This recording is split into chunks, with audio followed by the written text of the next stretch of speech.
I remember being taken advantage of back in the day.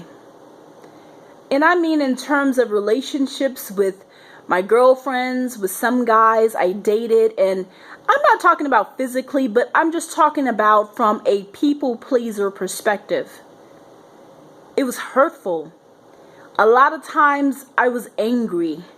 You know, when it came to my girlfriends, I would be the one that was giving and giving, always coming to their events, always supporting them. And when I needed their help, they were nowhere to be found. In relationships, I was giving more of myself than I needed to give. And the love that I was given was not being respected. And it made me angry inside. And that was part of the reason that I ballooned up to 500 pounds, because instead of taking my anger out on people, because I didn't know how to properly channel it at that time, I took my anger out on myself through food. And I said to myself that this has to stop. One thing about me, I've always been the type of person that's willing to just put herself out there. When I started doing poetry, a lot of times I went to events by myself. You know, when I made a decision that I was going to do something, my parents couldn't stop me from doing it. I was just going to do it. When I first got my first place, my first apartment, my dad was like, "Are you sure that you want to live by yourself?"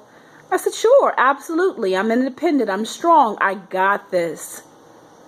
And through the years of people mistreating me, it taught me how to treat myself. You know, so all of the negative energy, I decided one day that either I'm going to become bitter, angry, mad, upset, or I will become a fighter. A fighter. Something that I never foresaw myself to be. So before I started losing the weight back in 2012, towards the end, I told myself, well, actually several years ago, you know, maybe 2010, 11, I don't know. I told myself that I would become a boxer. I said, I need to become strong mentally, physically. I need to become quick. You know, because sometimes people would snap at me and I wouldn't have a quick comeback, because my heart would only filter through words of love. So when people would come at me with so-called shade or bitterness, I didn't know how to perceive it. So one day I decided to become a boxer. Most of the things that I told myself I wanted to do, I've done. You know, whether it's been taking a crazy trip somewhere by myself, you know, whether it's whether it's doing a poetry CD, and there are a lot of goals that I still have for myself. We have to be doers in this life, not talkers. But I'm just going to tell you just a little bit more. And so, you know, being that people pleaser, I decided to channel that energy, the energy that I used to spend, you know, late night when I was sad and when I was lonely and when I was depressed. I would take myself out to Burger King or McDonald's or Wendy's in the middle of the night and get me a combo to kind of eliminate the pain. But it only grew deeper as the numbers on the scale grew. I knew that I had to change my behavior. So, you know, there was a process that I went through, and I'll link the video for you so you'll see, you know, you'll understand my weight loss process and what occurred, and, you know, how I decided to make the decision and what I did to implement the plan. And so during the process, I said, finally, it's time for me to start boxing. You know, I'm not weak. I'm not afraid. I'm not intimidated. There's no one that's going to take advantage of me anymore. I told myself, these people will not take my friendship for granted. You will not take anything that I do for granted. I don't care if it's in corporate America. I don't care if I'm someone that is a person in the store that you're treating for customer service. I don't care who you are. I will not be intimidated by anyone. Part of that was learning to fight for me. So I went to my local boxing gym, and I noticed that these people were so different from me. They were cut up, they were ripped up, and I was just this, this larger woman. I was always the largest person in the class, and they would be running around this gym, and I would be running inside of the bags because I couldn't run as fast as them. But when I saw them, they didn't discourage me. They motivated me. I knew that if they were who they are and I was who I am, that I could be anything that I wanted to be. So seeing them at their best motivated me to excel in the sport of boxing. And I fell in love with it. I fell in love with it to the point where I decided to work with my trainer at his own personal gym. And he had me doing things I never perceived myself to do. He had me running up hills with tires around my waist, with tires around my neck. He would have me at the end of my mile that I would run.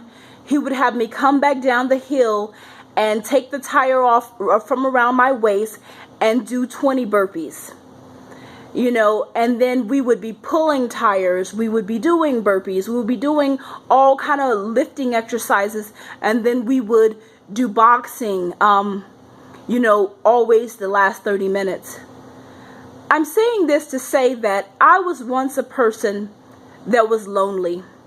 I was once a person that a lot of people took advantage of, and not too bad. I wasn't like, I know that I've been openly loving, but I wasn't treated too bad. I want to just say that. But I was a little bit too nice, to be honest with you. I was too kind. Everyone does not deserve your kindness. You have to put people in categories, honestly, because people will see your love, your generosity, your genuineness, and take it for weakness. But what the Lord revealed to me is that I was a fighter, and that I could be great at anything that I wanted to do as long as I was a doer in the process of doing it. So there may be a goal that you have that you want to achieve. You might want to be a boxer. You might want to be a runner. And you may say that maybe I don't fit in. Maybe I'm not good enough. Well, take that lie and cast it back down to the pits of hell from which it was formed, and believe in yourself, and believe in your dream, and believe in your goal relentlessly. Fight for it on a daily basis. This is your life. This is your time. This is your moment. What will you make of it? There's a lot of things that I could tell y'all about my life that I haven't shared. But as time goes by, I will. But if I can do some of the things that the Lord has allowed me to do in my life and be quite successful, I'm sure there's something that you could do that you love, and you could be successful too. All it takes is a plan. Just write it down. However you can start to implement that plan. Have a vision. You're going to have a dream. You're going to have a vision. You're going to have a plan. And you're going to have to put that plan into action. Action, action, action. No one ever got anywhere in life without being active.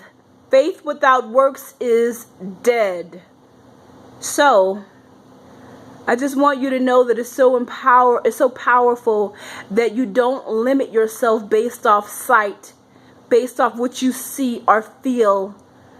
I want you to understand that you are a warrior, and you have come to this life to succeed, to excel, and to achieve the goals that the Holy Spirit has called you to achieve. Blessings, brothers and sisters. I hope that this message is encouraging to you. Take care and have a lovely night.